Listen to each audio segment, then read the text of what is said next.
আমি একটু ধার্মিকই বলবো আর কি। আমার বাবা 5 ওয়াক্ত নামাজ পড়তেন, কোরআন পড়তেন, আমার মাও তাই।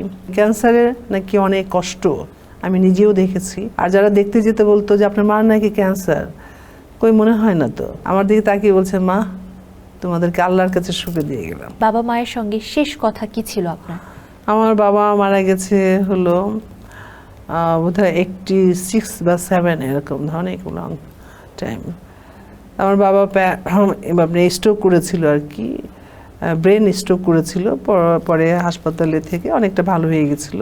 তারপর কিছুটা তার ছিল, বয়সও হয়ে গেছিল তখন। আমি ম্যাক্সিমাম টাইম তো শুটিংয়ে থাকতাম। স্যান্ডেলিনা সো, রূপচর্চায় আভিজাত্য। বাবার সাথে লাস্ট কখন কথা হয়েছে আমার, যখন উনি হাসপাতালে ছিলেন, উনি অসুস্থ ছিল, হাসপাতালে ছিল। তা বাসায় নিয়ে এসছি, আমি তখন অনেক ব্যস্ত আর কি। তো আসার পরে আমাকে বলছে যে মা ডাক্তাররা তো ভালো করলো না। তা তখন আমি আব্বাকে বলেছিলাম, আব্বা আল্লাহ আপনাকে ভালো করে দিবে, হ্যাঁ আল্লাহ আল্লাহ করেন। তো আমি সবসময় কি বলবো, আমি কিন্তু একটু মানে অভিনয় অবশ্যই করি, অবশ্যই মানে নাচ গান তো অবশ্যই করেছি আমার চলচ্চিত্রে। আমি শুরু থেকে কিন্তু একটু অন্য টাইপের আর কি, মানে এই মুহূর্তে বলবো কিনা জানি না, আমি একটু ধার্মিকই বলবো আর কি।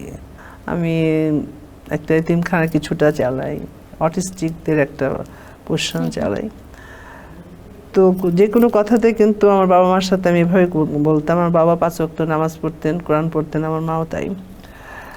তারপরে আমার মা যখন 2005-এ মারা গেল, তখন আমি লন্ডন ছিলাম।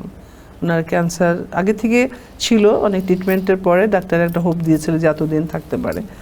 তো আমি ট্রিটমেন্টের সময় ছিলাম, বোম্বে নিয়ে গেছিলাম, পরে আমি আবার লন্ডন গেছি, আবার আসছি। তখন যখন দেখছি আপনার এটা হলো 7-8 মাস পরে উনি আবার অসুস্থ হয়ে গেছেন। তখন আমাদের ঢাকায় গ্যাস্ট্রো লিভার হাসপাতালে রেখেছে, ওনার লিভার ছিল ক্যান্সার।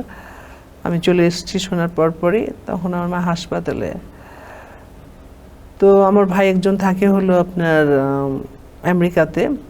তো মা তখন কথা ওইভাবে বলে না আর কি, শুধু মানে কখনো তাকায় অথবা স্যালাইন চলছে। আরেকটা কথা বলি যে ক্যান্সারের নাকি অনেক কষ্ট আমি নিজেও দেখেছি, অনেকেরই আমার পরিচিত। আর বোম্বের ডাক্তাররাও কিন্তু বলে দিয়েছিল যে ওনার যে ক্যান্সার যখন লাস্ট স্টেজ হবে তখন কিন্তু বেশ অনেক সাফার করবে, কিন্তু আমার মা কখনোই সাফার করে নাই। আর ওই ধরনের মেডিসিনও লাগে নাই, একটু ব্যথা হলে প্যারাসিটামল খেত, দিলে ওটা ব্যথা হতো না। আর যারা দেখতে যেতে বলতো যে আপনার মার নাকি ক্যান্সার, কই মনে হয় না তো। আমি লন্ডন থেকে আপনার অনেক ভিটামিন, ওই যে ক্যান্সারের মানে প্রতিরোধ করতে পারে এই ধরনের ভিটামিন আনতাম। প্রতিরোধ মানে সে শক্তি যেন পায় আর কি, কষ্টটা যেন একটু কম হয়। হ্যাঁ, এতগুলো এনে এনে খাওয়াতাম। তারপর মা আপনার মৃত্যুর আগে বেশ মোটা টোটা হয়ে গেছিলো। যাই হোক, তো ওই আমার ভাই ফোন করেছে, তখন তার আপনার মোবাইল ফোন ছিল না, ল্যান্ড ফোন। তো আমাদের সে হাসপাতালের ক্যাবিনে মোবাইল ফোন ছিল। এটা সন্ধ্যা, আমার মনে আছে।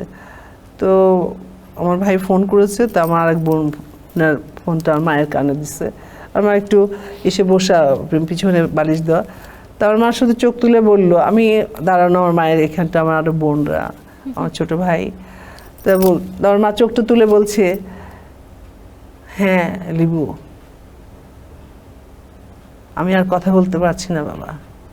আমার দিকে তাকিয়ে বলছে, মা তোমাদেরকে আল্লাহর কাছে শুকে দিয়ে গেলাম।